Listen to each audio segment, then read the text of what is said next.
Okay. आज जो topic हम लोग डिस्कस करने जा रहे हैं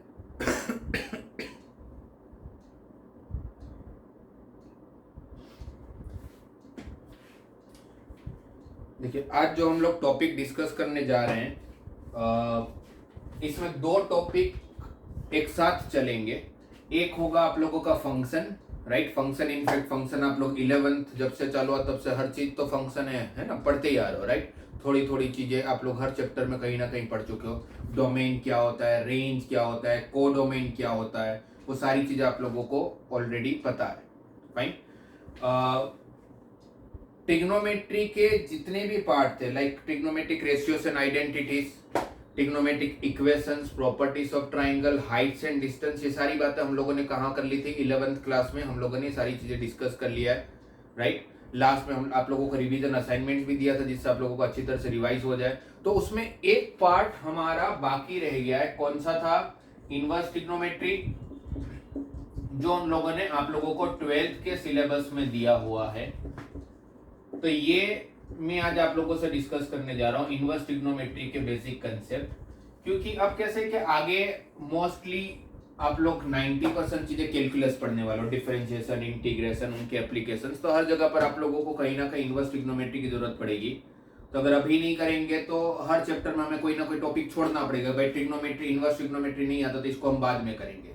तो उससे बेटर है कि हम पहले ही चैप्टर कर लें, तो आगे कहीं पर भी अगर इनवर्स ट्रिग्नोमेट्री का कंसेप्ट अगर यूज आता है या उसके रिलेटेड क्वेश्चंस आते हैं तो हमसे बन जाए। ओके। तो पहले ये इनवर्स ट्रिग्नोमेट्री समझाने के पहले मुझे आप लोगों को इनवर्स समझाना पड़ेगा। ट्रिग्नोमेट्री तो चलो बात की बात है, पहले ये इनवर्स फंक्शन क्या होता है? What is this inverse function? तो इनवर्स फंक्शन समझने के लिए पहले मुझे ये पता होना चाहिए कि व्हाट इज फंक्शन, फंक्शन क्या होता है। तो अब सब लोगों को पता है फंक्शंस को क्या बोलते हैं हम लोग। What is function? फंक्शंस हमारी लैंग्वेज में, आम आदमी की लैंग्वेज में, आपकी और मेरी लैंग्वेज में इस फंक्शंस को हम लोग क्या बोलते हैं? मशीन, है ना। फंक्शंस क्या है आपका? मशीन है, सेन, कोई भी टाइप का मशीन, हर मशीन एक फंक्शन होता है। हर मशीन एक फंक्शन होता है, हर मशीन का एक प्रोसेस होता है, राइट। हर मशीन के अंदर कुछ इनपुट डाला जाता है, हर मशीन आपको कुछ आउटपुट देता है। फंक्शन एग्जैक्टली सेम काम करता है। फंक्शन का एक प्रोसेस होता है, फंक्शन में आप एक इनपुट डालते हो, वो आपको सामने आउटपुट देता है।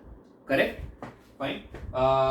हमें पता है कि जब हम लोग कोई भी मशीन की बात करते हैं तो उस मशीन का, हर मशीन का अलग अलग इनपुट होता है। हर मशीन कोई सेम इनपुट तो लेता नहीं है, राइट। अगर मार्कर बनाने का मशीन होगा तो ये अपने मार्कर बनाने का मशीन होगा तो उसके अंदर आप लोग को प्लास्टिक के शीट्स ही डालने पड़ेंगे इसका बॉडी बनाने के लिए। उसके अंदर अगर आप लोग स्टील डालोगे या एसएस डालोगे या और कोई मटेरियल डालोगे तो मशीन खराब हो जाएगा, सीधी सी बात है। तो ये जो हम लोग इनपुट डालते हैं, इस इनपुट को हम लोग क्या बोलते हैं? डोमेन। याद है ना? ये तो जो आप लोग इनपुट पुट करोगे, इनपुट डालोगे मशीन में, ये आप लोगों का एक फंक्शन है। और फंक्शन और मशीन एक ही होता है ना। बस उसको मैथमेटिकली नाम फंक्शन दिया गया, बाकी है ये नाम, उसको फंक्शन दिया मैथमेटिकली, बाकी है तो एक मशीन। जैसे हर मशीन में अलग अलग इनपुट होता है, वैसे हर फंक्शन का अलग अलग इनपुट होता है। और जो इनपुट होता है उसको हम लोग मैथमेटिकल लैंग्वेज में क्या बोलते हैं? डोमेन। इनपुट डाला, फंक्शंस ने अपना काम किया। हर फंक्शंस का टाइम जोन अलग अलग होता है। किसी को प्रोडक्ट, फाइनल प्रोडक्ट बनाने में शायद 5 मिनट लगता हो, किसी को हाफ एन आवर लगता हो, किसी को 1 दिन लग रहा हो, कुछ भी हो सकता है। बट अल्टीमेटली वो थोड़े टाइम के बाद आपको एक आउटपुट देगा, और ये जो आउटपुट होता है this is called range. Yes, हमने एक इनपुट डाला, मशीन ने अपना काम किया, और मशीन को आपको यह सिखाना नहीं होता है कि तू काम क्या करेगा, उसको पता है, वो इतना समझदार है। आप मशीन के अंदर घुस के थोड़ी सिखाते हो, है ना। वो उसको पता है कि उसको क्या काम करना है। सब अपने हर एक के घर में जूसर होता है ना, जूस बनाने का मशीन होता है, राइट। तो उसके अंदर अगर आपने अभी मैंगो का टाइम आ रहा है तो आपने अगर मैंगो डाला मैंगो का जूस बनाने के लिए, तो उसको जूसर के अंदर आप घुस के थोड़ी सिखाते हो कि भाई तेरे को क्या काम करना है। आपने मैंगो डाला तो मैंगो क्या हुआ आपका इनपुट, आपने उसने जूसर ने अपना काम किया और थोड़ी देर के बाद आपको मैंगो का जूस बना के दिया। सही है। आपने वाटरमेलन डाला, जूसर ने अपना काम किया, राइट। जूसर का प्रोसेस करने का तरीका एक जैसा ही है, बट वो आपको अलग अलग आउटपुट इसलिए दे रहा है बिकॉज आपका इनपुट अलग अलग है। आप मैंगो डालोगे तो मैंगो का जूस देगा, आप वाटरमेलन डालोगे तो वाटरमेलन का जूस देगा। सही है। तो इनपुट बदला तो आउटपुट बदला। तो जो मैंगो, वाटरमेलन या और कोई फ्रूट जो आप डालते हो, एप्पल हो गया या जो भी, तो दिस इज योर डोमेन, और सामने जो आपको आउटपुट दे रहा है this is called range. Fine. ये सारी चीजें हम लोगों को ऑलरेडी पता है। अब एक टर्म होता है जिसको हम लोग बोलते हैं कोडोमेन। और कोडोमेन क्या होता है आपका? Universal set. यूनिवर्सल सेट का मतलब यह है कि भाई मेरे घर में, भाई इस दुनिया में तो कितने सारे अलग अलग टाइप के फ्रूट्स होंगे। आपके घर में सारे फ्रूट्स थोड़ी उगने वाले हैं। इस दुनिया में अलग अलग टाइप के बहुत सारे फ्रूट्स है, बट मेरे घर में हो सकते हैं 3 या 4 टाइप के फ्रूट हो सकते हैं काफी सारे फ्रूट इंडिया में मिलते भी नहीं हो, जो शायद अब्रॉड्स में कहीं पर फॉरेन कंट्रीज में मिलते हो पर यहां नहीं मिलता, राइट। तो मेरे घर में सपोज 3 या 4 अलग अलग टाइप के फ्रूट है तो मैं उसके जूस बनाऊंगा। बट इस दुनिया में तो बहुत सारे अलग अलग टाइप के जूस हो सकते हैं। वो बहुत सारे अलग अलग टाइप के जो जूस हो सकते हैं, बहुत सारे जो अलग अलग टाइप के फ्रूट्स हो सकते हैं, जो आपको हर फ्रूट कुछ ना कुछ जूस बना के देगा आपको। तो वो जो है, सपोज मान लेते हैं कि 5 अलग अलग टाइप के फ्रूट्स इस वर्ल्ड में अवेलेबल है, तो ये 5 टाइप के जो जूसेस बनेंगे वो आपका क्या हो गया? कोडोमेन, जो आपका यूनिवर्सल सेट है। बट मेरे घर में ए और बी टाइप के 2 फ्रूट है, तो मुझे ऑब्वियसली वही 2 फ्रूट के जूस मिलने वाले। तो मेरा आउटपुट क्या है? ए और बी, ये मेरा रेंज है। बट मेरा कोडोमेन क्या है? A B C D, 5 type के फ्रूट है। Fine. Domain is your input, range is your output, and codomain is your universal set. Is it fine? इतना समझ आया? अब टाइप ऑफ फंक्शंस की अगर हम लोग बात करें, जो हम लोग ऑलरेडी, मैं जो अभी आपसे डिस्कस कर रहा हूं, ये सारी बातें मैं आपसे कहीं ना कहीं डिस्कस कर चुका हूं। तो टाइप ऑफ फंक्शंस में हमारे पास सबसे पहले 2 टाइप के फंक्शन, एक 1 to 1 और एक मेनी टू 1, बराबर है। टाइप 1 to 1 फंक्शन और मेनी टू 1 फंक्शन। 1 to 1 नाम में ही है 1 to 1। 1 to 1 का मतलब क्या हो जाएगा? अगर आपने अपना डोमेन चेंज किया तो आपका रेंज भी चेंज होना चाहिए। मतलब अगर आपने इनपुट चेंज किया तो आपका आउटपुट चेंज होना चाहिए। जैसे जो एग्जांपल हम लोग ले रहे थे जूसर का, तो जूसर, आप ऐसा कभी होगा कि 2 अलग अलग फ्रूट डाला, मैंगो डाला, वाटरमेलन डाला, पर उसने मेरे को जूस मैंगो का ही बना के दिया। वाटरमेलन डालने पर वो क्या आपको मैंगो का जूस बना के दे सकता है? नहीं दे सकता ना, सीधी सी बात है। वो जब आप फ्रूट चेंज करोगे तो आपका आउटपुट भी बदलने वाला है, आपका जूस भी बदलने वाला है, राइट। तो वो कैसा फंक्शन हो गया? 1 to 1 फंक्शन हो गया। कैसा फंक्शन हो गया? 1 to 1 फंक्शन हो गया। और इस 1 to 1 का नाम क्या होता है? और एक मैथमेटिकल नाम है जिसको क्या बोलते हैं हम लोग? Injective function. Yes, 1 to 1 function और इंजेक्टिव फंक्शन एक ही होता है, ठीक है। Many to 1 function, many to 1 function का सच कोई दूसरा नाम नहीं है, but what is many to 1 function? Many to 1 function हम किसको बोलते हैं? मेनी टू 1 फंक्शन वो फंक्शन है कि जहां पर 2 या 2 से ज्यादा इनपुट के लिए आपको सेम आंसर मिले। ऐसा कोई मशीन हो कि जिसमें मैं ए इनपुट डाला और बी इनपुट डाला, 2 अलग अलग इनपुट डाले, बट मेरा आउटपुट सेम है, तो this type of function is called many to 1 function. Like अगर मैं यहाँ पर एक एग्जांपल लो, f of x equal to x square plus 5। अभी f of x equal to x square plus 5 नाम के फंक्शन में अगर मैं डोमेन में अगर 1 डालता हूं तो मेरा आउटपुट क्या मिलने वाला है? 6। यस, 1 का स्क्वायर 1, 1 प्लस 5 6। आपने 1 डाला, मशीन ने अपना काम किया, फंक्शन ने अपना काम किया, थोड़ी देर के बाद आपको 6 नाम का एक आउटपुट देगा। फिर आपने उसके अंदर डाला -1, इनपुट चेंज किया, -1 गया मशीन के अंदर, -1 का स्क्वायर 1, 1 प्लस 5 6। तो वापस आपको सेम आउटपुट मिला, जबकि इनपुट अलग है बट आउटपुट सेम है। इनपुट चेंज हो रहा है बट आउटपुट चेंज नहीं हो रहा है। तो ऐसे फंक्शन को क्या बोला जाएगा?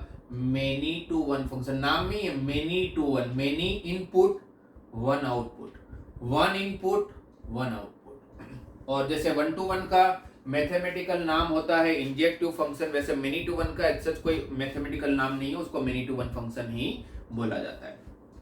ठीक है, तो पहले ये दो type, two kinds of functions, one is one to one and one is many to one. और उनके डिफरेंसेस मैंने आपको समझाया कि क्या डिफरेंसेस होते हैं वन टू वन और मेनी टू वन में। ओके, और अब रेंज और कोडोमेन। जैसे अभी मेरे पास जो घर पे जूसर है वो मुझे ए और बी टाइप के जूस बना के देता है, बिकॉज मेरे पास वही दो टाइप के फ्रूट्स है। बट इस दुनिया में 5 अलग अलग टाइप के फ्रूट्स है, तो इस दुनिया में 5 अलग अलग टाइप के जूस मिल सकते हैं। फाइन, तो अभी मेरे पास दो पॉसिबिलिटी बन सकती है हमेशा। क्या क्या पॉसिबिलिटी बन सकती है? पहली कि जो मेरा रेंज होगा, जो मेरा आउटपुट होगा, it is subset of codomain. Subset of codomain मतलब वो कोडोमेन से छोटा होगा। और सेकंड पॉसिबिलिटी ऐसी हो सकती है, भाई मेरे पास जूसर तो वही है बट यहां पर इंडिया में सपोज दो ही टाइप के फ्रूट्स मिल रहे हैं, बट मेरे कोई रिलेटिव, मेरा ब्रदर जैसे यूएस में रहता है, तो वो आया था तो बाकी के 3 टाइप के फ्रूट्स भी लेके आया था जो यहाँ मिलता ही नहीं। तो होगा क्या? अब मेरा जूसर जो है, जूसर तो वही है बट मेरे पास अब इनपुट सारे टाइप के आ गए, तो उसकी वजह से होगा क्या कि मुझे अब मेरा मशीन, मेरा जूसर मुझे 5 टाइप का जूस बना के देगा, क्योंकि इनपुट है मेरे पास, हर टाइप का फ्रूट मेरे पास आज अवेलेबल है। तो क्या हो गया उस केस में? आपका रेंज और आपका कोडोमेन सेम हो गया। यस, एंड यही दो पॉसिबिलिटी हो सकती है, तीसरी कोई पॉसिबिलिटी बन ही नहीं सकती। क्योंकि ऐसा थोड़ी ना होता हो सकता है कि मेरा जूस, इस दुनिया में है ही 5 टाइप का फ्रूट, बट मेरा जूस मुझे 6 टाइप के जूस बना के देता है। भाई 6वां जूस देगा कौन सा? फ्रूट ही नहीं है ना? तो ऐसा तो कभी पॉसिबल ही नहीं है कि आपका कोडोमेन आपकी रेंज से बड़ा हो जाए। Range, that's why this range codomain is called universal set. Universe से बड़ा थोड़ी ना कोई होता है, सही बात है ना? यूनिवर्स से बड़ा कोई नहीं होता। तो यूनिवर्सल सेट सबसे बड़ा है, तो उससे आप छोटे हो सकते हो। Range is subset of codomain means range उससे छोटा है, या तो ज्यादा इक्वल हो सकते हो, राइट? और जब जब आप लोगों का रेंज कोडोमेन का सबसेट होगा, उस टाइम पर जो भी फंक्शन होगा जिसका रेंज सबसेट ऑफ कोडोमेन है, उसको बोला जाता है कौन सा फंक्शन? Into function. कौन सा फंक्शन बोलते हैं उसको? Into function. और जब आपका रेंज कोडोमेन के इक्वल होगा, at that time the given function is called onto function. जब जब आप लोगों का रेंज और कोडोमेन सेम होगा तो उसको बोला जाएगा ऑनटू फंक्शन, और जब आपका रेंज सबसेट ऑफ कोडोमेन होगा उसको बोला जाएगा इनटू फंक्शन। एंड इस ऑनटू फंक्शन का दूसरा जो नाम है, जो मैथमेटिकल नेम दिया गया है, वो कौन सा है? Surjective function.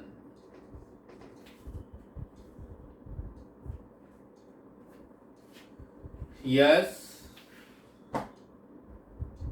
इतना क्लियर है सब लोगों को? ये मैं रिवाइज करवा रहा हूं, ये ऑलरेडी हम लोग पढ़ चुके हैं ना, मैं कुछ नया नहीं बता रहा हूं आप लोगों को। ये सारी चीजें आप लोगों को ऑलरेडी कहीं ना कहीं पढ़ चुके हैं अपने। अच्छा, अब जो फंक्शन इंजेक्ट, क्योंकि हर टाइप का फंक्शन, कोई भी फंक्शन उठा के देख लो, या तो 1 to 1 होगा या तो मेनी टू 1 होगा, दो में से कुछ एक तो होना ही है। ऐसा कैसे हो सकता है 1 to 1 भी नहीं हो, मेनी टू 1 भी नहीं हो? कुछ तो होगा ही। एक टाइप का फंक्शन एग्जिस्ट नहीं करता, आज तक ऐसा मशीन ही नहीं बन पाया। कौन सा? 1 to many। मेनी टू 1 हो सकता है बट 1 to many नहीं हो सकता। 1 to many का मतलब क्या हुआ? मेरा इनपुट एक है, आउटपुट बहुत सारे। मैंने मैंगो डाला और मेरा जूसर मुझे मैंगो का भी जूस बना के देता है, वाटरमेलन का भी बना के देता है, एप्पल का भी बना के देता है ना? इनपुट एक ही है मैंगो, बट आउटपुट बहुत सारे मिल रहे हैं। ऐसा कभी हो सकता है? नहीं हो सकता, राइट? तो एक ही टाइप का फंक्शन आज तक एग्जिस्ट नहीं करता। कौन सा? 1 to many। ऐसा कोई फंक्शन होता ही नहीं है, राइट? इसीलिए जब 1 to many की बात आती है तो आपने जैसे अपने बुक में देखा होगा कि आपको जो फर्स्ट चैप्टर, जैसे 11th में फर्स्ट चैप्टर है, 12th में फर्स्ट चैप्टर का टाइटल सेम है, रिलेशन एंड फंक्शन। तो रिलेशन क्या है? ये रिलेशन ये वन टू मेनी। जब फंक्शन वन टू मेनी बनता है तो हमें पता है कि फंक्शन वन टू मेनी बनता ही नहीं, तो फिर वो वन टू मेनी क्या बन जाता है? रिलेशन बन जाता है। तो जब रिलेशन फंक्शंस पढ़ेंगे तो डिटेल्स में पढ़ेंगे, बट आप बस इतना समझिए कि वन टू मेनी नाम का कोई फंक्शन होता नहीं है। ओके, तो हर फंक्शन इन दो में से कोई एक होगा, या तो वन टू वन होगा या तो मेनी टू वन होगा, और हर फंक्शन इन दो में से भी कोई एक होगा, या तो रेंज इक्वल टू कोडोमेन होगा या तो रेंज सबसेट ऑफ कोडोमेन होगा, है ना। और वो फंक्शन वैसा फंक्शन जो वन टू वन भी हो एंड ऑन टू भी हो, इंजेक्टिव भी हो एंड सर्जेक्टिव भी हो, उसको बोला जाता है कौन सा फंक्शन? Bijective function. याद आया? बाइजेक्टिव फंक्शन कौन सा होता है? वो फंक्शन जो इंजेक्टिव भी होता है एज वेल एज सर्जेक्टिव भी होता है। कोई एक होगा इंजेक्टिव है बट सर्जेक्टिव नहीं है तो भी नहीं चलेगा, सर्जेक्टिव है इंजेक्टिव नहीं है तो भी नहीं चलेगा, उसको दोनों ही होना पड़ेगा। इंजेक्टिव एंड सर्जेक्टिव अगर वो दोनों होगा तो फिर उसको हम लोग बोलेंगे बाइजेक्टिव फंक्शन। ओके, यहां तक क्लियर है सब लोगों को?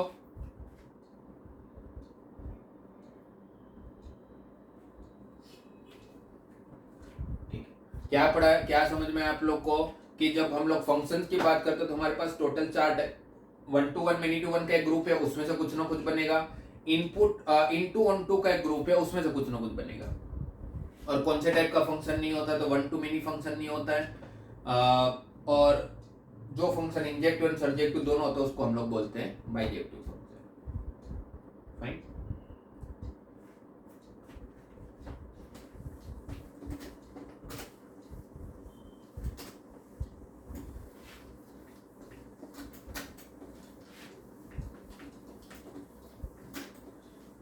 और जब हम लोग लिखते हैं इसको रीड कैसे करोगे? Function is from A to B.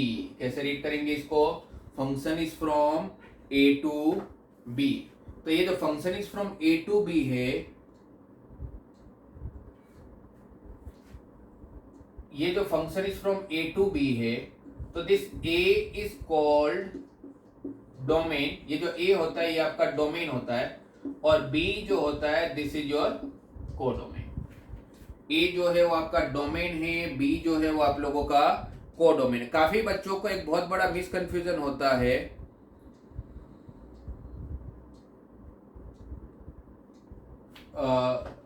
Definitions वगैरह करने इसका मैं आप लोगों को अभी जरूरत नहीं है, उसकी डेफिनेशन वगैरह मैं आपको रिलेशन फंक्शन जब पढ़ेंगे तब लिखवाऊंगा, राइट, तब बताऊंगा अभी। और वैसे भी डेफिनेशन से कोई मतलब भी नहीं है आपको बस ये समझना है कि फंक्शन होता क्या है, राइट। तो सिंपल लैंग्वेज में समझिए, फंक्शन एक मशीन है, उसके अंदर जैसे आप जैसे f of x equal to अगर x square upon x minus two नाम का अगर फंक्शन है, अगर x square by x minus two नाम का मशीन है, तो इसके अंदर अगर मुझे बोला जाए कि इसका डोमेन क्या होगा, तो मुझे दिख रहा है कि मैं इसमें टू नहीं डाल सकता।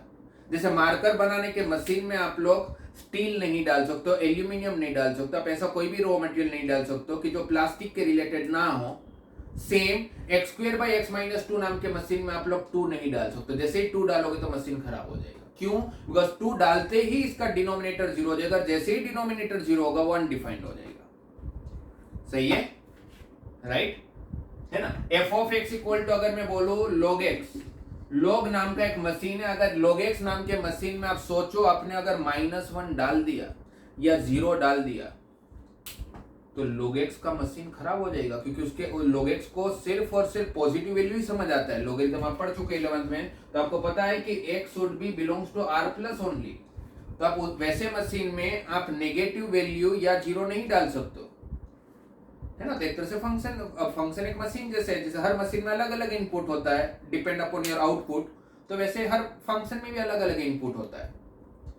ओके, तो यहां पर मैं आपसे बात कर रहा था कि ये जो ए है वो आपका डोमेन है और बी जो है वो कोडोमेन है। बट मैक्सिमम बच्चों को ऐसा होता है कि वो बी रेंज है, वो बी रेंज नहीं है, वो बी क्या होता है आपका कोडोमेन होता है। मोस्टली हर क्वेश्चन में आपको कोडोमेन दिया होता है, बिकॉज कोडोमेन तो यूनिवर्सल सेट है, तो आपको कभी भी फाइंड करने की बात नहीं आएगी, वो आपको दे दिया जाएगा। अगर आप लोगों को कुछ फाइंड करने की बात आएगी तो हो सकता है कि आपको कोई फंक्शन देके ये बोला जाए कि उसका डोमेन फाइंड करो।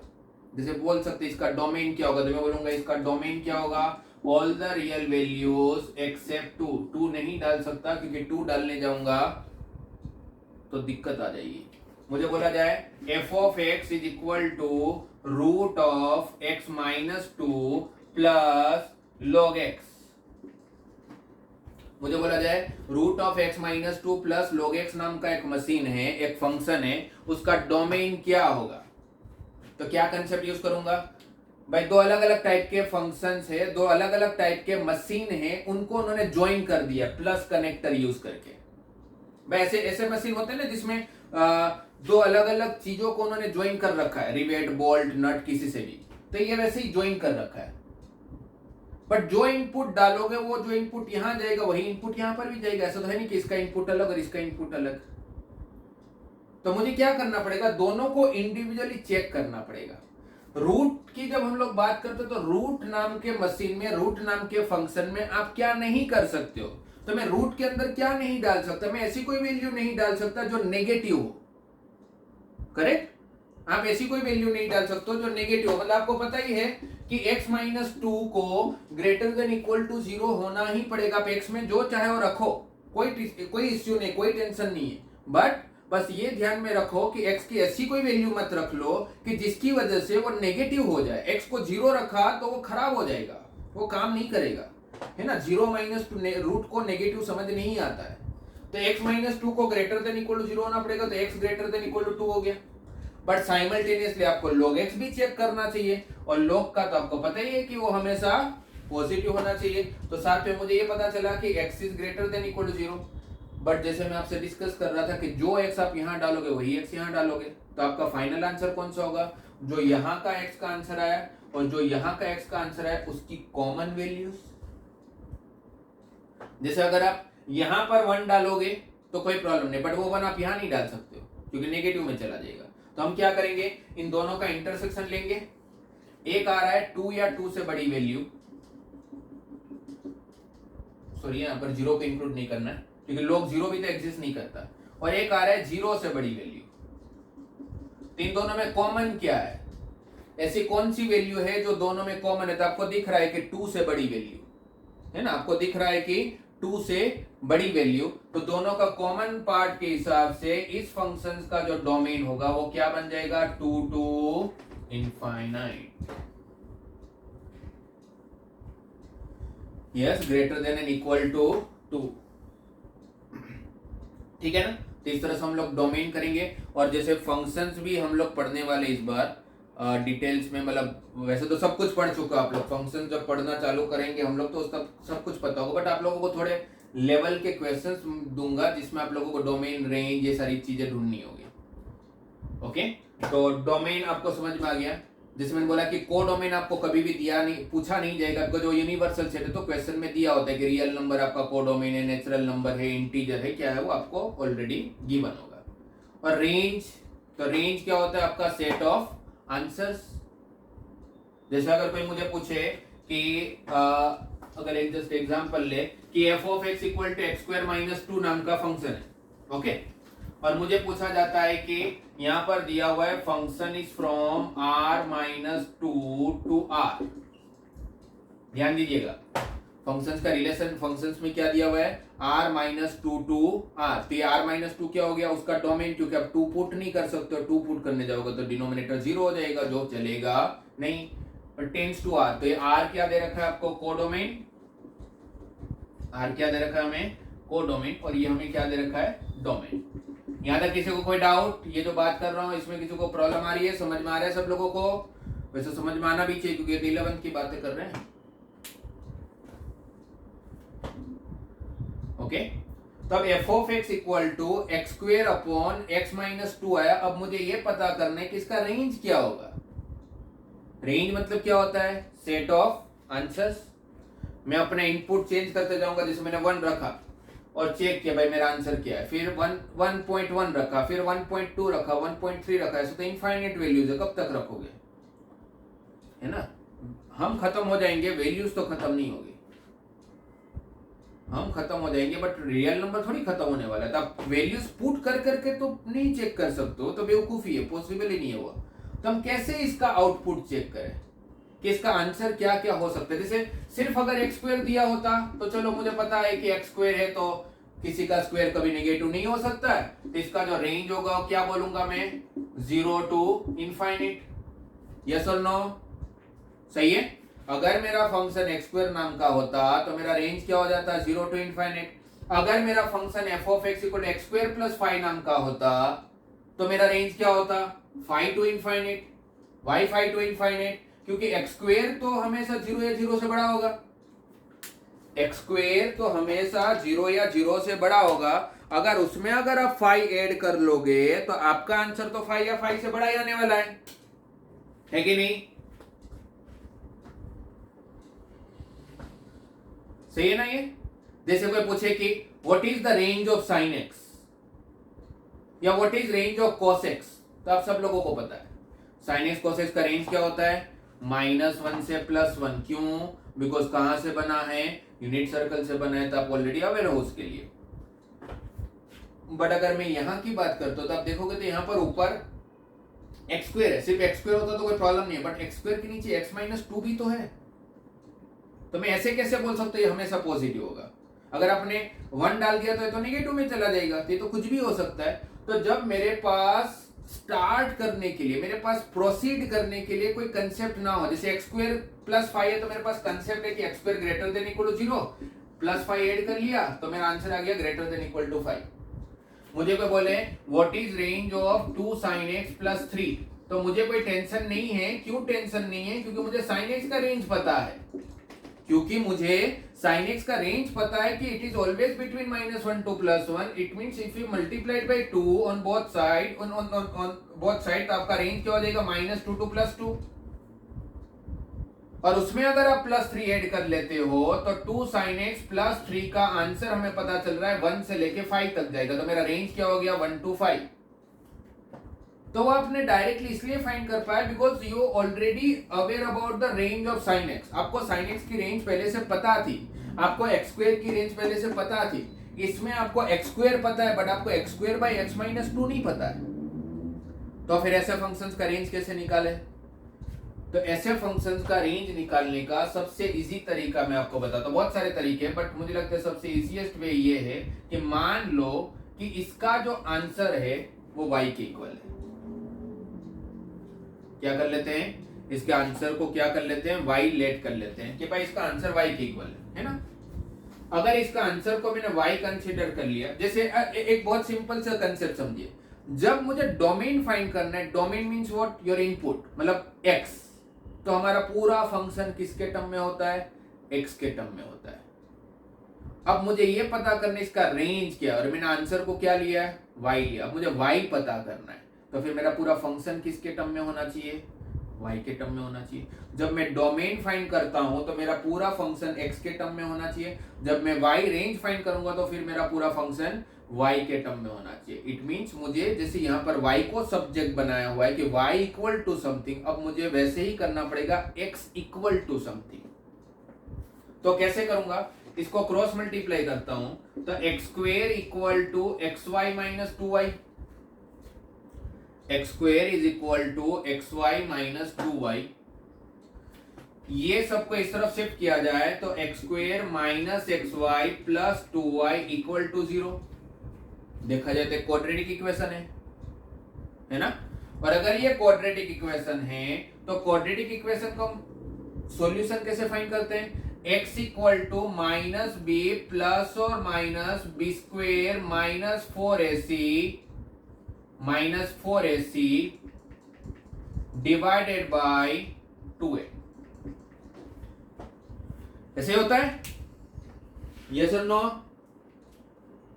x is equal to -b plus और minus root of b square minus 4ac divided by 2a। ये मैंने क्या किया, मैंने x को सब्जेक्ट बना लिया। मैंने क्या किया, मैंने x को सब्जेक्ट बना लिया। अब x को सब्जेक्ट बनाने से हुआ क्या, सामने मुझे y का एक फंक्शन मिल गया, मुझे y के टर्म में एक फंक्शन मिल गया। अब चेक करता हूं कि उसमें से क्या पॉसिबल हो सकता है और क्या पॉसिबल नहीं हो सकता है। ऐसी क्या चीज है जो पॉसिबल हो सकता है और ऐसा क्या है जो पॉसिबल नहीं हो सकता है, उसको चेक करूंगा तो मेरा काम बन जाने वाला है ना। जैसे यहाँ पर आपने चेक किया भाई 2 नहीं डाल सकते, 2 डालने जाओगे तो दिक्कत हो जाएगी, तो प्रॉब्लम हो सकता है। तो सेम यहाँ पर डिनोमिनेटर तो चलो है ही नहीं, तो कोई टेंशन नहीं है, डिनोमिनेटर में y आता तो सोचते, बट वैसा कुछ है ही नहीं। बट यहाँ पर रूट आ रहा है, तो उससे क्या पता चला भाई रूट के अंदर अगर वाई स्क्वायर माइनस 8y है तो वो नेगेटिव नहीं हो सकता है ना। ये कैसे नेगेटिव हो सकती है, ये तो रूट है। तो y square minus 8y is always greater than equal to 0, और अगर y square minus 8y is always greater than equal to 0 तो इसमें तो y कॉमन निकलेगा।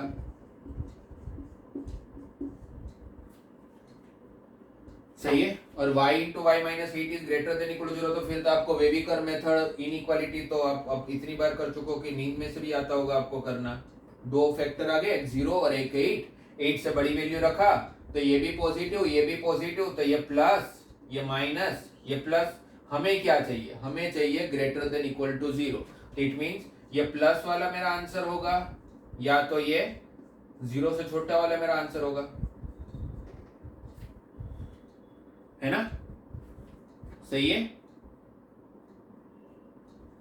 यस और नो। तो आपको क्या पता चला कि y जो है वो क्या मिला आपको, माइनस इनफाइनाइट से 0। y जो मिल रहा है वो क्या मिल रहा है आपको, माइनस इनफाइनाइट से 0 union 8 to infinite, minus infinite to 0 union 8 to infinite. ये आपकी y की वैल्यू, अगर y को ही तो मैंने रेंज माना था, तो इस फंक्शंस का आंसर जो होगा वो क्या हो सकता है, माइनस इनफाइनाइट से 0 के बीच में हो सकता है या तो फिर 8 से इनफाइनाइट हो सकता है। ओके, तो इस तरह से आप रेंज फाइंड कर सकते हो। बट अभी मुझे आप लोगों को रेंज बस मैंने आपको बता दिया कि कैसे फाइंड किया जा सकता है। वैसे आप लोगों ने ये सारी बात हम लोग ऑलरेडी 11th में भी कभी ना कभी डिस्कस किए होंगे। हमें जो डिस्कस करना था वो था इनवर्स, और इनवर्स के लिए मुझे फंक्शन थोड़ा बहुत आपको आइडिया वापस ब्रीफ में देना जरूरी था, तो वो मैंने आपको दे दिया। फाइन, अब देखिए फंक्शन और उसका इनवर्स में क्या फर्क होता है, फंक्शन और उसका इनवर्स में क्या फर्क होता है। ये मेरे पास घर पे एक जूसर पड़ा हुआ है जो मुझे जूस निकाल के देता है। मैंने इस जूसर के अंदर मैंगो डाला, मुझे उसने अपना काम करके मैंगो का जूस बना के दिया, है ना, मैंगो का जूस बना के दिया। ओके, तो यहां पर डोमेन क्या था आपका, मैंगो, रेंज क्या था, मैंगो का जूस। जब आप इसका इनवर्स करोगे, इस जूसर का मैंने इनवर्स किया, यहां पर इनवर्स का मतलब ऐसा नहीं, एक्स का इनवर्स का मतलब क्या होता है 1/x, ये वो वाला इनवर्स नहीं है, फंक्शन का इनवर्स है। जब आप फंक्शंस का इनवर्स करते हो तो आपका जो पूरा प्रोसेस है वो उल्टा हो जाता है। इसका मतलब कि मैंने जूसर में ऐसा कुछ किया, ऐसे कुछ उसके स्पेयर पार्ट्स में चेंज किया कि उस जूसर के अंदर अब मैंगो जूस डालूंगा और वो मुझे मैंगो बना के देगा। अगर ऐसा कर पाया मैं तो इसका मतलब कि उस जूसर का इनवर्स एग्जिस्ट करता है। हर फंक्शंस का इनवर्स एग्जिस्ट नहीं करता, हर मशीन में पॉसिबल नहीं है कि आप, ऐसा पॉसिबल है कि आपको लगता है कि जूसर में ऐसा कुछ चीज हो सकता है कि मैंगो डालो तो मैंगो जूस तो मिल सकता है, क्या ऐसा कभी हो सकता है मैंगो जूस डालो और मैंगो बना के दे दे? क्या लगता है आपको, होता है? सुना है कभी आपने, देखा हो, सुना हो? होगा ही नहीं तो सुनोगे कहां से, है ना, पॉसिबल नहीं है। इट मींस इस जूसर का इनवर्स नहीं हो सकता है। वैसे बहुत सारे ऐसे फंक्शंस हो सकते हैं जिनका इनवर्स नहीं होगा, और बहुत सारे ऐसे भी फंक्शन हो सकते हैं जिनका इनवर्स होगा। ऐसे बहुत सारे प्रोडक्ट हो सकते हैं कि जब आप लोग उसका आउटपुट डालोगे तो वापस वो आपको इनपुट बना के देगा, ऐसा हो सकता है। फाइन, तो इनवर्स आपको समझ में आ गया कि इनवर्स क्या है। मैंने आपकी मेरी लैंग्वेज में हमने बात की कि भाई जो भी मशीन है उसका अगर आपने प्रोसेस को चेंज कर लिया, आपने उसके साथ कुछ छेड़खानी करके ऐसा कुछ कर लिया कि आपने पूरा प्रोसेस ही उल्टा कर दिया, इनपुट को आपने आउटपुट बना लिया, आउटपुट को आपने इनपुट बना लिया, तो उसको बोला जाता है inverse of function. It means अगर फंक्शन a टू b है तो f इनवर्स क्या होगा बच्चों, b टू a। उल्टा हो जाना है पूरा। जब प्रोसेस ही उल्टा हो गया तो जो आप लोगों का आउटपुट था वो इनपुट बन जाएगा, जो इनपुट था वो आउटपुट बन जाएगा। ओके, तो फिर अब ये देखते हैं, ठीक है, जूसर हमें रोजिंदी लाइफ में हमें देखता है, हम सुनते हैं, देखते हैं, तो हमें पता है कि ये पॉसिबल नहीं है कि मैंगो जूस डालो और मैंगो बना के दे दे। बट हर फंक्शंस की जब हम लोग बात करते हैं, मैथमेटिकली चेक करते हैं, तो देख के कैसे पता कर ले कि भाई इसका इनवर्स एग्जिस्ट करेगा कि नहीं करेगा, तो उसको वेन डायग्राम से समझने की ट्राई करते हैं। ये फंक्शन है a टू b, ओके, यहां पर दिया हुआ है सपोज 1 2 3 4 और यहां पर दिया हुआ है suppose a b c d e, और ये 1 जब मैंने इनपुट डाला तो इसका जो इमेज आया, अच्छा ये टर्मिनोलॉजी ध्यान में रखिएगा, इमेज जिसको हम लोग आंसर बोलते हैं ना, कि 1 डाला मैंने तो मेरा आंसर c आया, उस आंसर को मैथमेटिकल लैंग्वेज में, फंक्शन की लैंग्वेज में बोलते हैं इमेज। क्या बोलते हैं बच्चों, इमेज। 1 का इमेज क्या आ गया, c, फिर 3 डाला तो मुझे मिला d, 4 डाला तो मुझे सपोज मिल रहा है a, 2 डाला तो मुझे सपोज मिला b। तो कैसा टाइप का फंक्शन हो गया, 1 to 1 फंक्शन हो गया। आप अपना इनपुट चेंज कर रहे हैं तो सामने आपका आउटपुट भी चेंज हो रहा है, हो रहा है ना। आप इनपुट चेंज कर रहे हो तो सामने आपका आउटपुट भी चेंज हो रहा है। ओके, अब देखते हैं कि क्या इसका इनवर्स एग्जिस्ट करेगा। तो फंक्शन एक, अच्छा ये कौन से टाइप का फंक्शन हुआ, एक 1 to 1 हुआ एंड इनटू हुआ, 1 to 1 हुआ और इनटू भी हुआ। इनटू कैसे हुआ, क्योंकि आपके कोडोमेन में 5 वैल्यू है A B C D, but आपके रेंज में तो सिर्फ 4 ही वैल्यू है, ए बी सी और डी, है कि नहीं। आपके रेंज में सिर्फ 4 वैल्यू है, बट आपके फंक्शन में 5 वैल्यू है। ओके, तो range is subset of codomain, तो कैसा फंक्शन हो गया, इनटू फंक्शन हो गया। अब इसका इनवर्स करते हैं, अब इसका इनवर्स करते हैं। तो जैसे मैंने बताया कि f अगर a टू b था तो इसका इनवर्स क्या हो जाएगा, आपने प्रोसेस को बदल दिया, प्रोसेस को बदल दिया तब वो हो गया b टू a। तो b टू a, तो b के अंदर था a b c d e और a के अंदर था 1 2 3 4।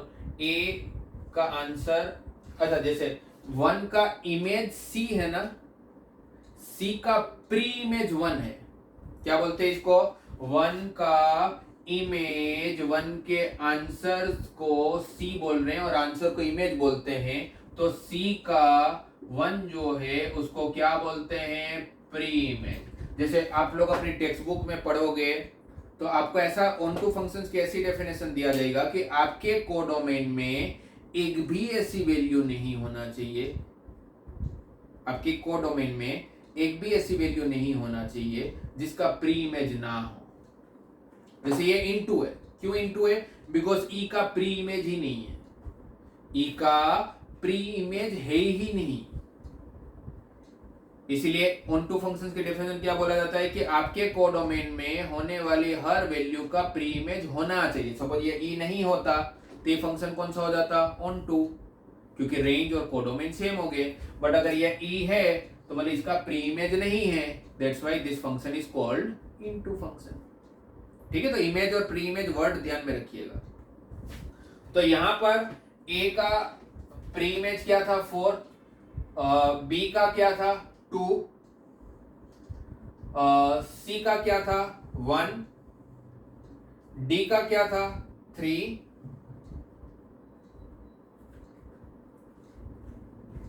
है ना, ऐसा हो गया।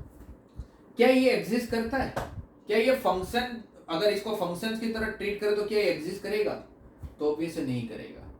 क्यों नहीं करेगा विवेक, ये एग्जिस्ट ही नहीं करेगा। क्यों एग्जिस्ट नहीं करेगा, क्योंकि ऐसा कभी हो सकता है कि आप सपोज समझिए कि आपके घर में जूसर है, आपने कोई ई नाम का फ्रूट डाला, जूसर काम करे पड़ा है, काम करे पड़ा है, काम करे पड़ा है, बट वो आपको जूस नहीं बना के दे रहा है। ऐसा हो सकता है कि मैंने फ्रूट डाला बट वो जूस ही नहीं बना के दे। Is it possible? थोड़ा टाइम लेगा, मशीन खराब होगा तो और थोड़ा ज्यादा टाइम लेगा, बट बना के तो देगा। तो यहां पर तो ऐसा हो रहा है कि आपने अपने जूसर में ई टाइप का फ्रूट डाल दिया और वो जूस ही नहीं बना के दे रहा है। ऐसा तो हो ही नहीं सकता। तो इट मीन्स आपके डोमेन में ऐसी कोई वैल्यू होने ही नहीं वाली है कभी भी कि जिसका इमेज एग्जिस्ट ना करता हो। और जबकि यहां पर ऐसा हो रहा है कि ई के सामने कोई आंसर ही नहीं है। तो जब ये फंक्शन ही नहीं है जिसका मतलब कि इसका इनवर्स एग्जिस्ट नहीं कर रहा है, जब ऐसा हो ही नहीं सकता तो बात ही खत्म हो जाती है। तो क्या पता चला? सबसे पहले ये ई आपको इनवर्स नहीं बनाने दे रहा है। ये ई की वजह से इस फंक्शंस का इनवर्स एग्जिस्ट नहीं हो रहा है। इस ई की वजह से आपका इनवर्स एग्जिस्ट नहीं कर रहा है। तो इसका मतलब कि फंक्शन इनटू होगा तो उसका इनवर्स एग्जिस्ट नहीं करेगा। ये ई है मतलब ये इनटू है ना। अगर ये ई नहीं होता तो ये फंक्शन कौन सा बनता? ऑन टू बनता। तो फिर कोई प्रॉब्लम ही नहीं है, सब कुछ चंगा है, मतलब सब कुछ अब पॉसिबल है ना। अब कोई टेंशन ही नहीं है कि नहीं? तो इट मीन एक चीज तो क्लियर हो गया कि फंक्शन अगर ऑन टू नहीं होगा तो उसका इनवर्स एग्जिस्ट नहीं करेगा। फंक्शन अगर ऑन टू नहीं होगा तो उसका इनवर्स एग्जिस्ट नहीं करेगा। अब इसमें थोड़ा सा और चेंज करते हैं। यहाँ पर एक फाई नाम का है और फाई का भी आंसर डी है। क्या ये फंक्शन एग्जिस्ट करता है? तो बिल्कुल करता है, बट कौन से टाइप का फंक्शन हुआ? मेनी टू वन फंक्शन हुआ, क्योंकि 5 का भी आंसर डी है, 3 का भी आंसर डी है। तो दो अलग अलग इनपुट के लिए आपको सेम आंसर मिल रहा है। तो कौन सा फंक्शन हो गया आप लोगों का? मेनी टू वन फंक्शन हो गया। यस और नो? दो अलग अलग इनपुट के लिए अगर आपको सेम आंसर मिल रहा है तो कौन सा फंक्शन हुआ? Many to one. फाइन। अब इसका इनवर्स की बात करेंगे। इसका इनवर्स की बात करेंगे तो यहां पर 5 है और डी आपको 3 भी दे रहा है और डी आपको 5 भी दे रहा है। क्या ये हो सकता है? ये तो हो सकता है ना, ये मेनी टू वन फंक्शन है। बट जब उसका इनवर्स बना तो क्या ये पॉसिबल है? क्यों पॉसिबल नहीं है? क्योंकि ये 1 to many हो गया। क्योंकि ये 1 to many हो गया, एक ही इनपुट और दो आउटपुट। ये नहीं हो सकता है ना। पहले पता चुके अपने कि 1 to many एक ही चीज होती है जो एग्जिस्ट नहीं करता, वो 1 to many, राइट। तो इसकी वजह से 1 to many type of function does not exist. तो ये पॉसिबल नहीं है, मतलब इसका इनवर्स एग्जिस्ट नहीं कर रहा है। तो इट मींस अगर फंक्शन मेनी टू वन होगा तो भी इनवर्स एग्जिस्ट नहीं करेगा। अगर ये 5 नहीं होता तो कोई टेंशन ही नहीं था, तो सब कुछ बढ़िया है। तो इससे क्या पता चला आपको? इससे हमें ये पता चला कि फंक्शंस को 1 to 1 भी होना पड़ेगा और फंक्शंस को ऑन टू भी होना पड़ेगा। अगर ये दोनों में से कोई एक भी नहीं हुआ तो उस फंक्शंस का इनवर्स एग्जिस्ट नहीं करेगा। तो फंक्शंस का इनवर्स एग्जिस्ट करवाने के लिए उस फंक्शन का 1 to 1 भी होना पड़ेगा एंड ऑन टू भी होना पड़ेगा। 1 to 1 भी होना पड़ेगा एंड ऑन टू भी होना पड़ेगा। 1 to 1 का नाम क्या था? इंजेक्टिव। ऑन टू का नाम क्या था? सर्जेक्टिव। जो भी फंक्शन इंजेक्टिव एंड सर्जेक्टिव दोनों होंगे उसको क्या फंक्शन बोलते हैं? बाइजेक्टिव। यस। तो जो फंक्शन, इससे आपको एक बहुत अच्छा कंसेप्ट पता चला। इनफैक्ट इनवर्स जब भी बात आएगी तो सबसे पहला लाइन यही होता है, या सबसे पहली लाइन जो हमारे दिमाग में आनी चाहिए वो यही होनी चाहिए कि सिर्फ और सिर्फ बाइजेक्टिव फंक्शन का ही इनवर्स एग्जिस्ट करता है।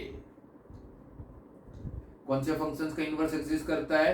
जो फंक्शन बाइजेक्टिव होता है, जो फंक्शन बाइजेक्टिव होता है। Only bijective function has their inverse, right. और बाइजेक्टिव किसको बोलते हैं? जो 1 to 1 भी हो एंड ऑन टू भी हो।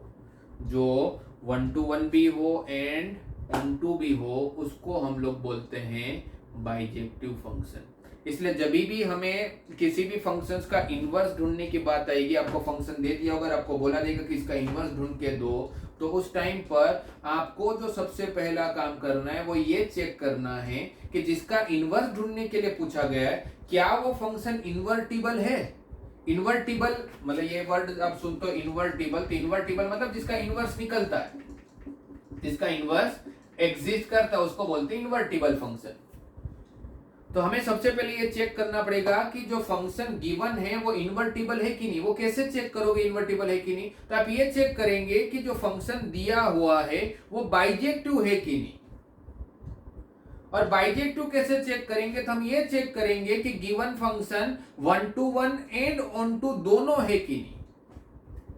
ये स्टेप्स होगा, पहले फंक्शन दिया जाएगा, मैं चेक करूंगा फंक्शन 1 to 1 है कि नहीं। अगर मुझे पता चल गया कि फंक्शन मेनी टू 1, अगर मुझे ऐसे दिया जाता है f of x equal to x square plus 7 और मुझे बोला जाता है function is from r to r, real number to real number, इस फंक्शन का इनवर्स एग्जिस्ट करके दो, इनवर्स ढूंढ के दो, इस फंक्शन का इनवर्स ढूंढ के दो, तो मैं लिख के आ जाऊंगा, मतलब 4 ऑप्शन जो होंगे मेरे पास, या सब्जेक्टिव होगा तो मैं लिख के आ जाऊंगा इसका इनवर्स एग्जिस्ट नहीं करता, और अगर ऑब्जेक्टिव होगा तो 4 में से एक ऑप्शन होगा कि इनवर्स डज नॉट एग्जिस्ट, मैं उसको टिक मार के आऊंगा।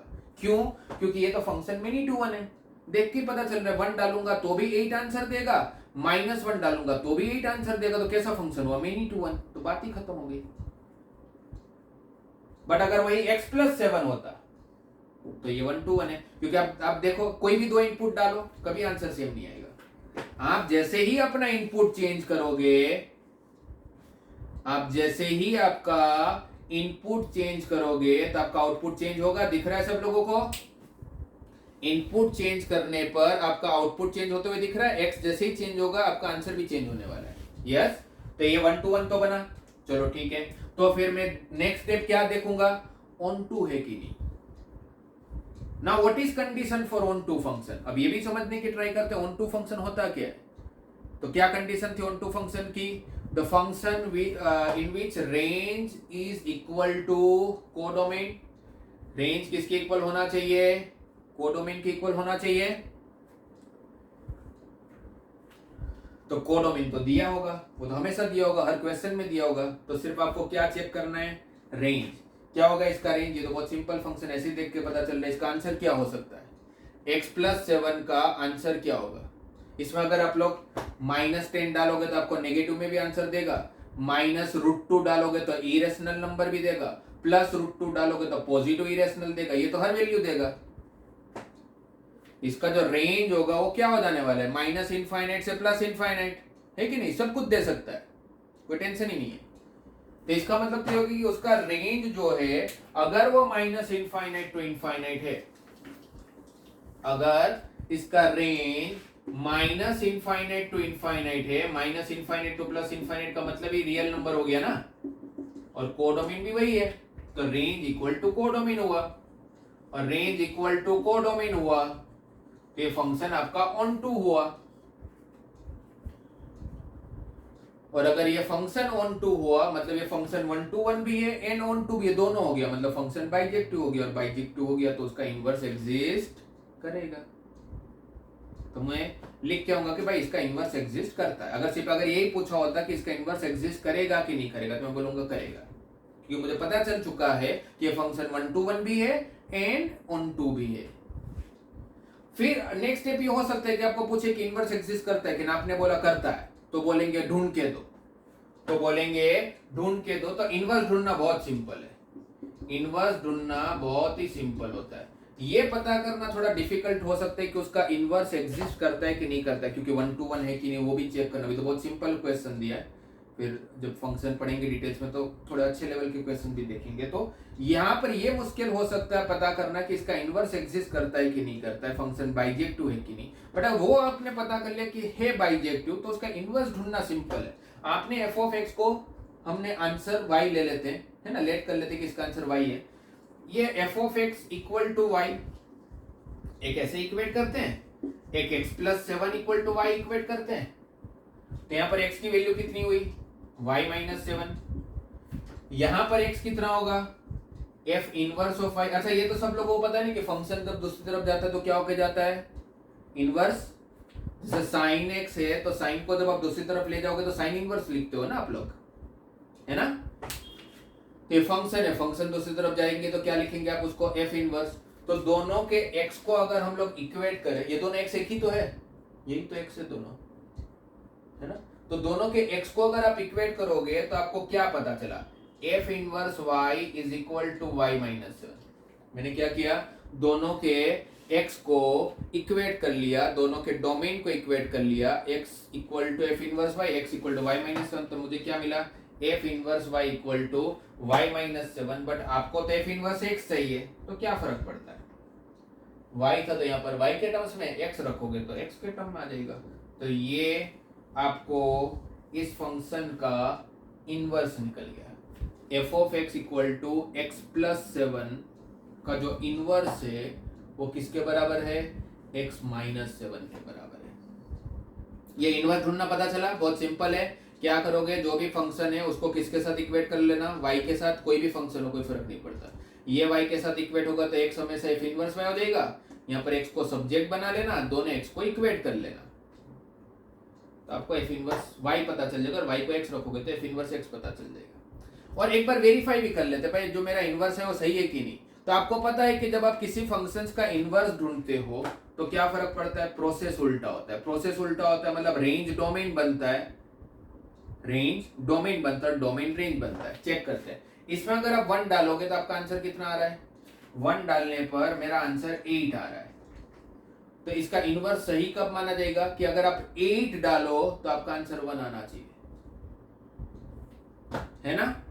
1 डालने पर अगर फंक्शन में आंसर 8 आ रहा है तो उसके इनवर्स में क्या होगा, 8 डालोगे तो आपका आंसर, क्योंकि इनवर्स क्या, तो ये उल्टा हो जाना, 1 8 का क्या बन जाना चाहिए, 8 1 बन जाना चाहिए। अगर बन रहा है तो ठीक है, नहीं बन रहा है तो गलत है।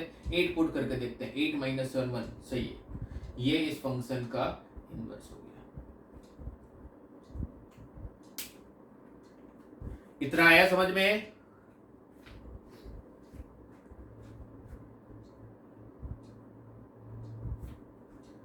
एक तरह से हम ये बोल रहे हैं कि कोई भी फंक्शन और उसका इनवर्स की जब हम लोग बात करते हैं तो उसका जो डोमेन होता है, एक्स कोऑर्डिनेट मतलब क्या होगा, domain, domain becomes range and range becomes domain, means x coordinate का वाई कोऑर्डिनेट बन जाता है और वाई कोऑर्डिनेट का एक्स कोऑर्डिनेट बन जाता है। अब मुझे बताओ ऐसा कब होता है, मतलब चलो ऐसा वो पूछता हूं, फंक्शन और उसका इनवर्स एक दूसरे के मिरर इमेज है। मैं फंक्शन हूं, राइट, यहां पर सामने आप मानो कि मेरा इनवर्स है जो मेरा इमेज है, राइट। तो बीच में कोई मिरर होगा, है ना, होगा ना मिरर, तभी तो मेरा इमेज आ रहा होगा, तभी तो मेरा इमेज आ रहा होगा। फंक्शन एंड इनवर्स, फंक्शन और उसका जो इनवर्स है वो एक दूसरे की इमेज होते हैं। तो फिर मेरा क्वेश्चन आप लोगों से ये है, मेरा और मेरे इमेज के बीच में जो मिरर होगा वो कौन सा मिरर होगा, उस मिरर का इक्वेशन क्या होगा।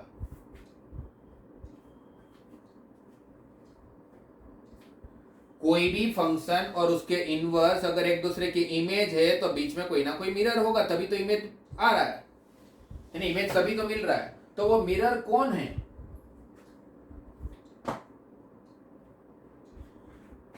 और ये भी मैं हमारे हिसाब से काफी बार हमने डिस्कस किया, काफी लोगों का आंसर भी आ रहा है। वेरी गुड, निकिता का आ गया, पंकज ने दिया, जयेश ने दिया, निर्मित ने दिया। क्या होगा वो लाइन, भाई जिनको नहीं पता चल रहा है, कैसे नहीं पता चल रहा है। आप सोचो ना कि अगर आपका x का y बन रहा है, y का x बन रहा है, तो ये किसका इमेज है, ये y equal to x line का इमेज है ना। अब सोचो कि यहां पर आपके पास एक पॉइंट था 1,8 नाम का, उसका इमेज आपको मिला, उसका इमेज आपको मिल रहा है 1,8 का, और यहाँ पर क्या मिल रहा था आपको 8,1, तो 1,8 है, यहाँ पर आपका 8,1 है, तो यहाँ पर बीच में एक मिरर होगा। वो कौन सा मिरर होगा, अगर x का y बन जा रहा है और y का x बन जा रहा है, तो बीच में जो ये लाइन होगी जो उसका मिरर का काम करेगा, कौन सा लाइन होगा, y इक्वल टू एक्स ना, तभी तो x का y बन रहा है और y का x बन रहा है। यस, तो Kanishk x minus y equal to 0 मतलब वही है ना, x इक्वल टू वाई। तो हम ये बोल सकते हैं दुनिया का हर function y equal to x के लिए, y equal to x line पे उसका इमेज जो बनाएगा वो उसका इनवर्स होगा। अगर ये फंक्शन है तो ये उसका इनवर्स हो, अगर ये फंक्शन है तो ये उसका इनवर्स है। तो हर फंक्शन और हर इनवर्स, फंक्शन और इनवर्स, उस फंक्शंस का जो इनवर्स होगा वो हमेशा कौन सी लाइन के लिए मिरर इमेज बनाते हैं, तो हम क्या बोलेंगे, y इक्वल टू एक्स के लिए। किसके लिए बनाएंगे, y इक्वल टू एक्स के लिए, राइट। बट एक बार ऐसा क्वेश्चन भी पूछा गया था जेडब्ल्यू में, मेरे को ध्यान है, स्टेटमेंट दिया था और पूछा था कि ट्रू और फॉल्स है, और यही स्टेटमेंट था कि each and every function is always makes inverse with respect to y equal to x. मतलब कि हर function y equal to x के लिए हमेशा उसका इनवर्स का इमेज बनाते हैं, या फंक्शन और उसका इनवर्स हमेशा y इक्वल टू एक्स के लिए सिमेट्रिक होते हैं। सिमेट्रिक ही हो गया ना, इमेज का मतलब क्या हो गया कि यहां पर अगर ऐसा कर्व होगा तो उसका इमेज ऐसा कुछ मिलेगा, उसी को इमेज बोलते हो आप लोग। क्या ये हमेशा ट्रू होगा, ये पूछा था आपको कि ऐसा हमेशा होता है। तो मैक्सिमम बच्चे लोगों ने ये आंसर लिख के आए थे, यस ऐसा होता है।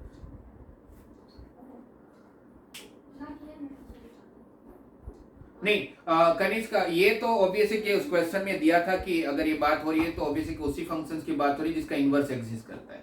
कनिष्क का नहीं आंसर दिया कि नहीं सर नहीं होता है, क्योंकि काफी फंक्शन ऐसे भी होते हैं जिसका इनवर्स एग्जिस्ट नहीं करता। यहाँ पर जो फंक्शंस की बात हो रही है ऑब्वियसली उसका इनवर्स एग्जिस्ट कर रहा है, तभी ये बात हो रही है।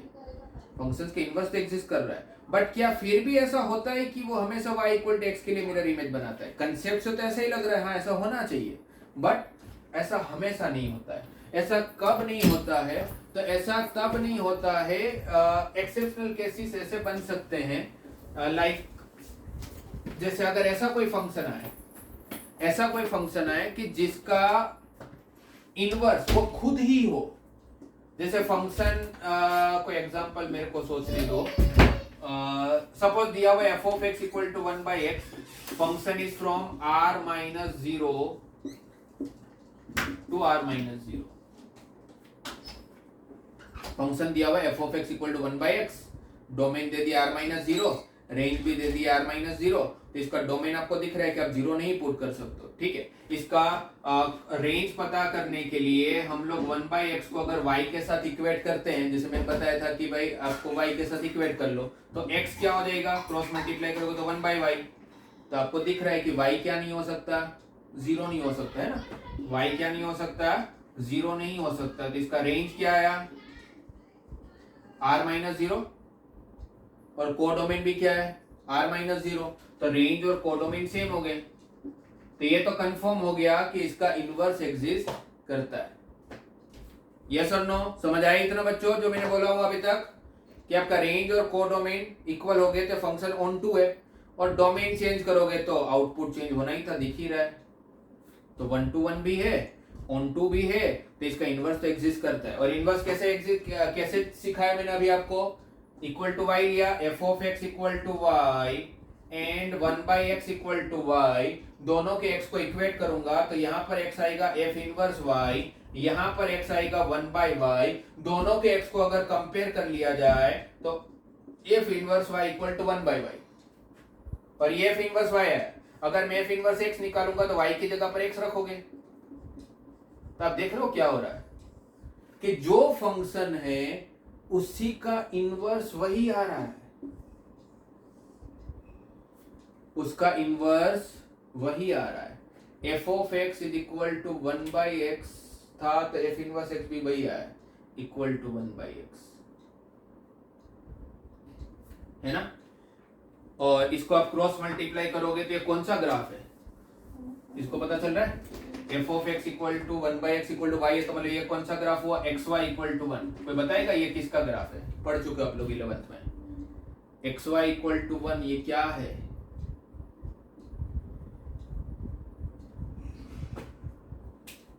ये इतना क्यों टाइम लग रहा है? अभी तो पढ़े थे। एक्स वाई इक्वल टू 1 किसका ग्राफ है? यस, निर्मित ने सही बताया, वेरी गुड निर्मित। किसका है? अरियंत का भी सही है। किसका ग्राफ है? X y equal to constant. किसका ग्राफ पढ़े थे आप लोग सबसे लास्ट में? रेक्टेंगुलर हाइपरबोला, वो भी भूल गए आप लोग। X y equal to c square. तो रेक्टेंगुलर हाइपरबोला का ग्राफ है ना ये x y equal to c square, जिसका ग्राफ कैसा होता था? ऐसा ग्राफ है ना रेक्टेंगुलर हाइपरबोला का। तो कैसा है कि यहां पर आपका फंक्शन का जो ग्राफ है वो भी y इक्वल टू एक्स की लाइन के लिए मिरर इमेज तो नहीं बना पा रहे हैं। वो इसलिए नहीं बना पा रहे हैं बिकॉज इस केस में क्या हो रहा है कि जो फंक्शन है वही उसका इनवर्स भी है, तो सेम टू सेम। तो बस यही एक केस ऐसा है कि जब वो y इक्वल टू एक्स के लिए इमेज नहीं बनाएंगे फंक्शन और उसका इनवर्स, अदरवाइज वो हमेशा एक दूसरे के साथ इनवर्स बनाएंगे। ओके, इतना समझ आया सब लोगों को जो आज पढ़ाया? आज मैंने सिर्फ आप लोगों को ये बताने की कोशिश की कि कौन से फंक्शन ऐसे होते हैं जिनका इनवर्स एग्जिस्ट करता है और कौन से ऐसे फंक्शन है जिनका इनवर्स एग्जिस्ट नहीं करता है। तो जो मैंने अभी आप लोगों को पढ़ाया है उसको ध्यान से वापस एक बार रिवाइज कर लीजिएगा। ओके, और ठीक है, बाकी का कल पढ़ते हैं अपने। ओके, और काफी सारे बच्चे ये होते हैं, जैसे स्टार्ट किया था तो बहुत सारे मतलब 38 39 बच्चे, तभी 30 हो गए हैं। मतलब बीच बीच में शायद वो नेटवर्क की प्रॉब्लम से बच्चे निकल जा रहे होंगे, जो भी प्रॉब्लम है। ये आप लोगों को ध्यान में रखना है कि आपको नेटवर्क की प्रॉब्लम ना हो। कभी रेयरली कभी होता है तो बात अलग है, भाई किसी के डेटा खत्म हो गए, मैं समझ सकता हूँ सारी प्रॉब्लम है, बट अब इसका कोई सॉल्यूशन नहीं है। आप उसकी वजह से अपनी पढ़ाई को डिस्टर्ब नहीं कर सकते हो। तो सारी चीजें आप अपनी तरफ से अप टू डेट रखिए। क्लास के बीच में आपका क्लास छूटना नहीं चाहिए। ओके, चलो ठीक है, रिकॉर्डिंग है तो मैं भेज देता हूं, बट इसका डिसएडवांटेज मत उठाइए कि सर तो रिकॉर्डिंग भेज ही देंगे ना। ठीक है, ओके, बाय, टेक केयर। बाहर कम निकलना, और निकलते हो तो मास्क है ना उसको पहनना है।